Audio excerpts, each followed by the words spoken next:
Aí agora de manhã cedo, a Malu Gaspar, e não é essa a melhor das matérias. Essa daqui a Malu vai falar das perguntas sem resposta. A boa é a outra, que fala do clima no Supremo, mas também é boa, né? As perguntas sem resposta da operação da PF contra vazamento de dados de ministros do Supremo. Violação de sigilo funcional é crime. E é natural que operações sobre esse tipo de ilícito sejam conduzidas em segredo para que se chegue a uma conclusão. Isso não quer dizer, porém, que juízes e investigadores não devam satisfação ao público, pois clareza e transparência estiverem em falta na operação da PF realizada, por ordem de Dom Pedro III. Para começar, não se sabe até agora qual vazamento que está sendo investigado. Eu não sei. Sim, vazamento de dados. Qual é o vazamento? De qual dado? Qual foi o dado? É o contrato do Master? Esse é o vazamento que está sendo investigado? Qual é o vazamento que está sendo investigado? Eu não sei. O Malu Gaspar também não sabe me informar. Porque a nota do Supremo, sobre o caso não informa.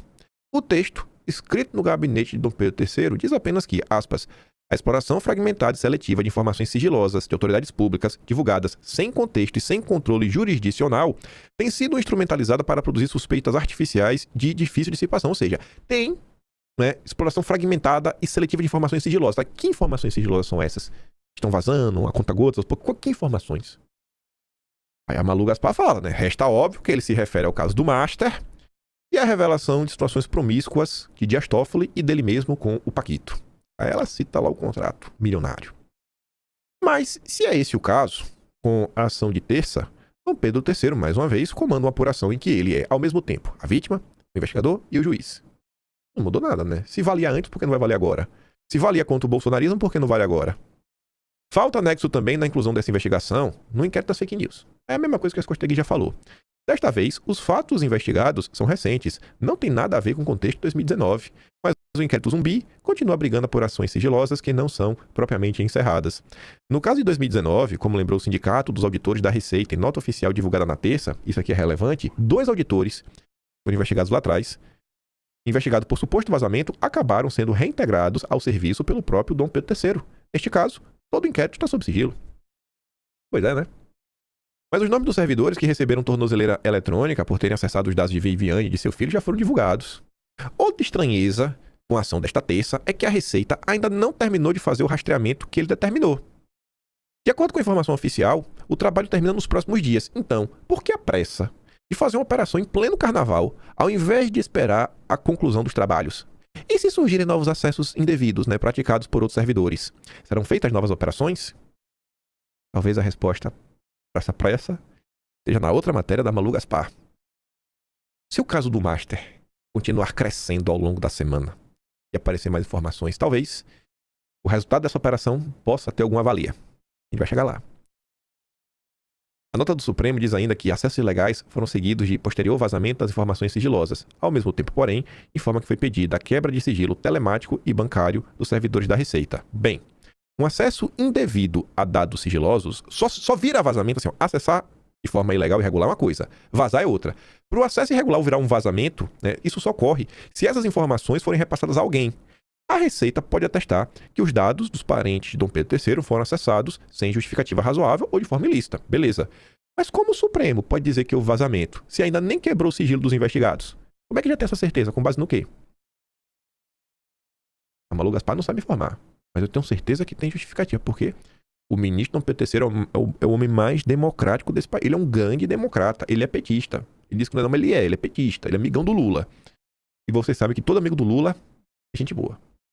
Por fim, as determinações de Dom Pedro III foram todas feitas de ofício, sem nem sequer ouvir o Ministério Público ou o PGR. Paulo Gonet só entrou no caso de fato nesta terça, chancelando integralmente as hipóteses de Moraes. Todas as questões sobre operações elencadas neste texto foram enviadas a ele, mas permanecem sem resposta. Aí tiveram aquelas críticas também, junto aí a Malu Gaspar, a Escostegui. Moraes usa inquérito absurdo para agir contra vazamento de dados da Receita, critica professor da USP. Com certeza aqui um ataque gratuito que merecia uma busca e apreensão. Eu estou do lado da democracia, acho que a USP tem que ser fechada. Aí o Estadão foi começar com os especialistas. Se você voltar em vídeos e tem alguma operação polêmica, que a gente já sabe que a imprensa vai criticar, você vê que são sempre os mesmos especialistas. E esses especialistas, eles variam. Eu vou falar uma coisa só sobre o carnaval de Lula. Eu vou abrir o material que eu separei para vocês entenderem como é que funciona a escolha de especialistas na imprensa. É a gosto do freguês. A imprensa escolhe se ela quer falar a verdade ou ela quer falar mentira, porque todo mundo consegue julgar as coisas. Tem coisas que não precisa de especialista. O que aconteceu ontem não precisa de especialista. Mas o Estadão está chateado com o que aconteceu ontem. Logo, como o Estadão está chateado pelo que aconteceu ontem, o Estadão vai procurar especialistas para falar a verdade. Eu não estou fazendo piada, eu vou provar para vocês. Com a matéria do próprio Estadão sobre o carnaval. Aí vocês vão ficar de boca aberta. Mas calma. Primeiro, jurista vem causa própria e abuso de poder em inquérito de Moraes sobre vazamentos. Criminalistas e juristas ouvidos pelo Estadão apontam que a iniciativa afronta princípios como o devido processo legal, o juiz natural e a vedação à atuação de ofício do julgador. O ato de Dom Pedro III também levanta questionamentos sobre conflito de interesses e risco de produção de provas ilícitas, fatores que, segundo ele, agravam o desgaste da imagem do tribunal perante a sociedade. Essas críticas ganham peso adicional pelo fato da decisão e a investigação tramitarem sob sigilo, o que impede o acesso público aos fundamentos legais utilizados pelo ministro para amparar a instauração do processo. Aí eles chamam primeiro quem? O Walter Mairovich, que já virou um crítico contumaz aí do Supremo, trabalha no UOL. Ele é ex-desembargador do TJ de São Paulo. Ele avalia que a iniciativa de Moraes configura atuação em causa própria, o que compromete a legitimidade da apuração. A situação do Supremo vai de mal a pior. Para Mairovich, ainda que haja indícios de crime a serem investigados, a condução do caso deveria caber a órgãos isentos como o Ministério Público. Aspas. O ministro não pode investigar quando está envolvido direta ou indiretamente. Se há suspeita de crime, a notícia deve ser levada ao Ministério Público ou apresentada pela própria pessoa eventualmente prejudicada. Segundo ele, a atuação de ministros em casos que envolvem interesses pessoais ou familiares abala a legitimidade do Supremo e amplia a percepção de desgaste institucional. Os ministros passam uma péssima imagem para a sociedade quando atuam dessa forma. Veja, em 2 dias, primeiro o escândalo da decisão do Toffoli, que comete heresias jurídicas sempre, e agora o Dom Pedro III. Na avaliação de Mairovich, o episódio pode caracterizar abuso de poder a utilizar a função jurisdicional para fins alheios ao interesse público. O problema é o uso da função pública em benefício privado, que é incompatível com o papel constitucional do Supremo. Aí depois foram falar com Tiago Bottino, direito penal da FGV. Ele avalia que o caso não é de competência do Supremo e diz, né, esse crime, esse inquérito deveria ser instaurado se houver indícios da prática de crimes pela PF, e ele vai tramitar na primeira instância. Se a vítima é um ministro do Supremo, sua esposa ou qualquer pessoa, só tem foro por prerrogativa de função quando o autor do crime, né, o réu, exerce uma função pública.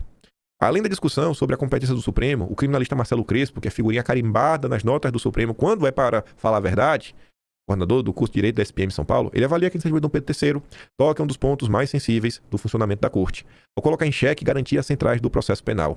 Para Crespo, a instauração do inquérito sem provocação da PGR viola princípios como o devido processo legal, juiz natural, aspas, quando o inquérito trata de interesses diretos de integrantes da Corte e de pessoas próximas, especialmente quando a iniciativa parte do próprio julgador, a imparcialidade exigida do judiciário fica comprometida. Na avaliação, o ex-presidente do IBCC-CRIM, Renato Vieira, que também está sempre, né, nas matérias do Estadão, quando não é ele, é o Roberto Liviano, do Instituto Não Aceito Corrupção. Sempre, quando é para falar a verdade, assim, criticar o judiciário, ele chama essas pessoas.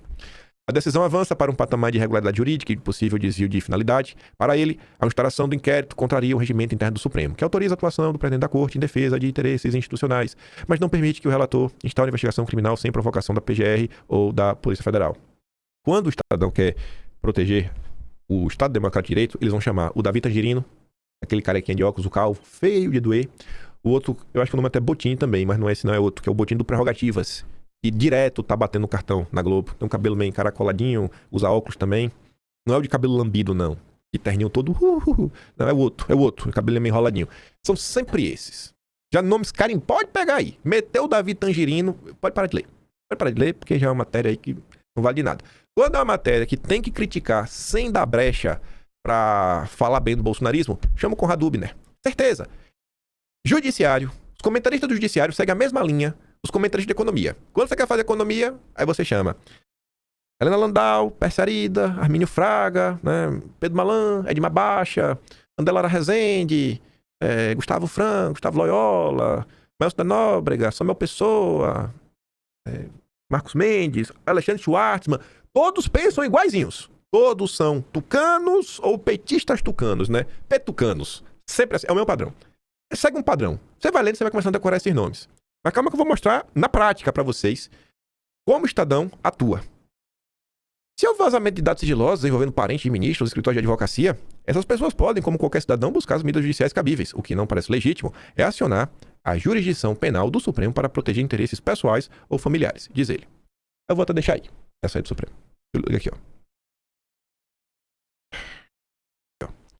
Como é que a gente fala do carnaval? Tá, aqui, ó. Em 2 momentos. Os jornais escolhem quando eles querem participar da farsa, quando eles querem falar a verdade. A matéria do Estadão sobre o desfile do Lula, essa daqui, ó. Participação de Lula em desfile pode configurar crime eleitoral? Veja o que dizem analistas. Aí o Estadão avisa, ó. Na avaliação da maior parte dos especialistas em direito eleitoral consultados pelo Estadão, o episódio não pode ser caracterizado como abuso de poder político e econômico, né? Não pode, não. Aí quem é que o Estadão chamou para dar opinião? Veja só.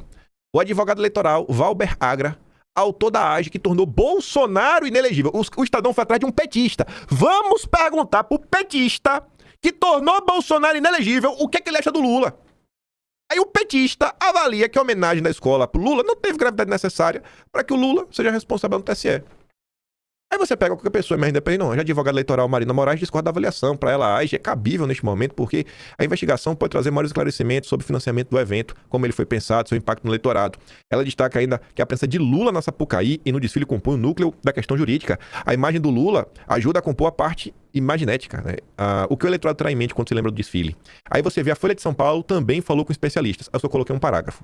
Desfile sobre Lula abre brecha para condenação por ilícito eleitoral, dizem especialistas.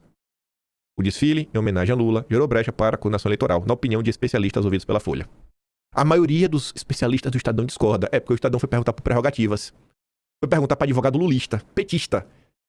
Autor da AGE que tornou Bolsonaro inelegível. Você entende o que é a farsa?